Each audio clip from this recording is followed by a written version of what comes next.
What's happening, YouTube? It's your boy K-Mega405 live from the 405, where I'm just your regular gamer talking to the intelligent gamers out there. And this is going to be part 2 of my rant. Basically, I've already said what I had to say about the backwards capability with PlayStation, but now it's going on to something that I think that's deeper rooted and that's really the true cancer of what's going on this generation, and that is talking about sales.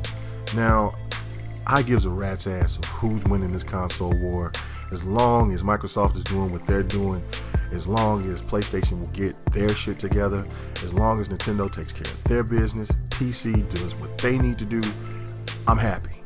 I'm not caring about who's on top, who's on the bottom, who's selling the most, this and that. And what's really sad is that the Xbox community were the first ones to say, well, look, man, we don't even care about the sales and who's doing this and who's doing what. You know what I'm saying? It's all about games. Now, when they started winning a couple of months, or Black Friday goes in, here comes the Xbox community opening their mouths, talking about, well, we're killing the game, we're selling so many of this and that. We're falling into the trap of what was laid back in 2013.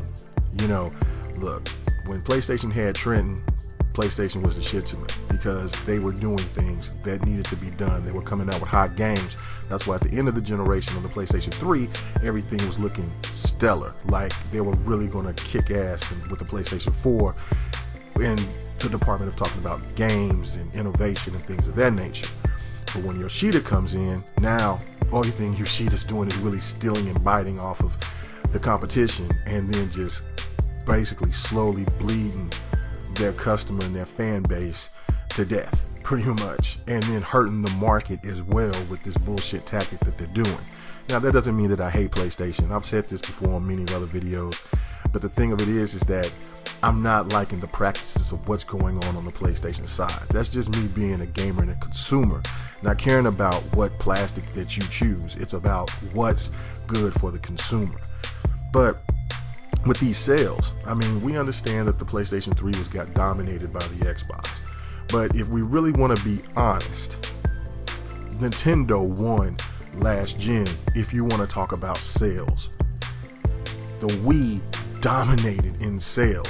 But the one thing about it is that the Wii is collecting dust and is in pawn shops and is on eBay and everywhere else that you could look, where people are just trying to get rid of the damn thing because really nobody's playing it anymore. So to me, and this is not saying it in a way that is being a fanboy of Xbox, but just me being a realist, the PlayStation 4 this generation to me is reminding me of the Wii because of the lack of games. Well, the Wii had games, but the lack of just things that the PlayStation is known for. And as a PlayStation fan, and for people out there that are PlayStation fans, they would definitely know what I'm talking about if they would get their head out their ass and start talking about sales.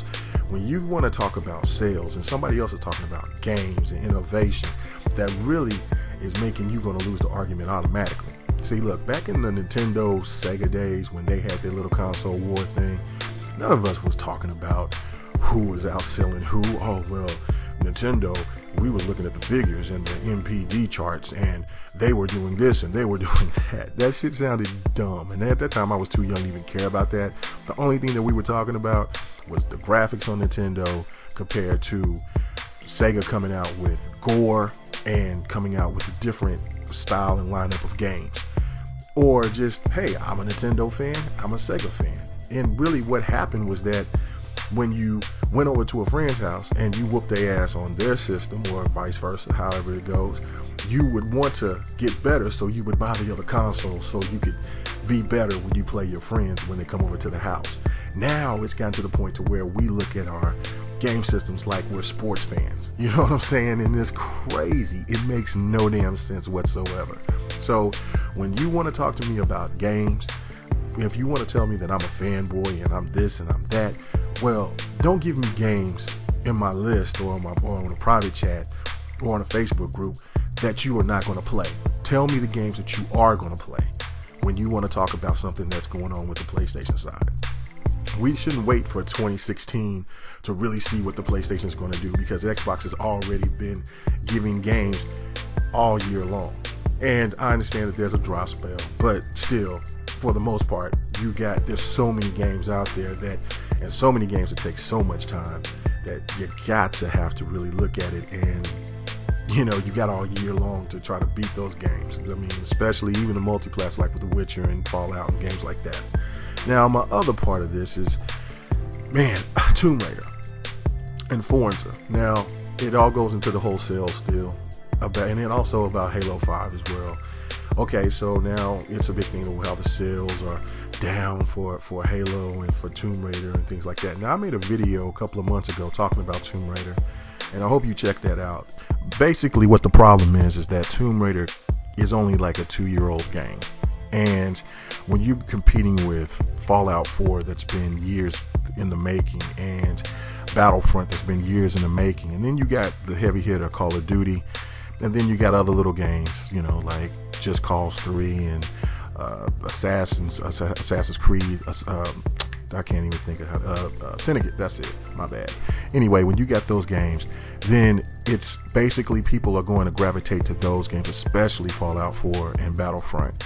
So they just should have waited until around Black Friday or right in December, so they would have had the opportunity to have that game just out for itself. And since Siege got delayed, it would have just been right there for everybody to get for the holiday season, for Christmas, I should say. So it would have been perfect. But no, they just thought because it was Tomb Raider and it did so well last gen that it was going to just do well right now, and it's not. It's still going to do well. It's eventually just going to be one of those games that just has that steady flow, just like Halo. There's just so many games that comes out at the end of the year that people are more focused on other games. And Halo did its thing when it killed it and crushed it in October, especially when it was in competition with the Assassin's Creed and the Phantom Pains and things like that. So Halo did its job. Now, I want to talk about Forza. Now, Forza came out in September, which is not a bad month to come out. But when you had Halo and then you had all the rest of these games that was coming out, it just is one of those things where racing games don't get the love like it's supposed to. I mean, just look at Need for Speed. Now, Need for Speed has kind of been down, and this Need for Speed wasn't bad, but it's just the fact that racing games doesn't get the shine like all the rest of these games, especially when it comes to shooters and big story games, especially like I was saying, like Fallout 4. And so I'm thinking that what Microsoft would be good for them is to bring out their games probably like in July or August, because the only competition that they have in August is Madden. There really is a really bad dry spell in August, especially in I think it's from April to August, and I know that's the dry time. But for a game like Forza to stand alone and get great sales, it needs to come out a little bit earlier, so then it can generate, and then by the time that it comes to September, it's going to sell like hotcakes, and then the other games will have their spots. So I think that maybe they need to just start spreading games out. And I think that's with every system and every company. I think that they should not have the drought, because there's so many games. And I mean, I went crazy on Black Friday, really crazy, but too much crazy. But I'll be on the downslide and not buying any more games here until probably about March of next year. So, and then I'll finally get my PlayStation. But anyway, just want to hear your thoughts on it, because the whole sales talk is really silly to me.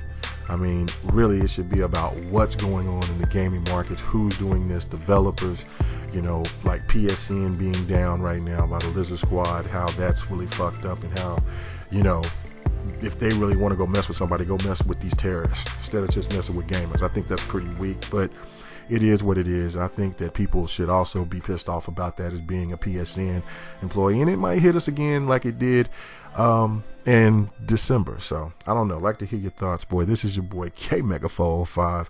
Y'all guys have a good weekend. I'm out. Peace.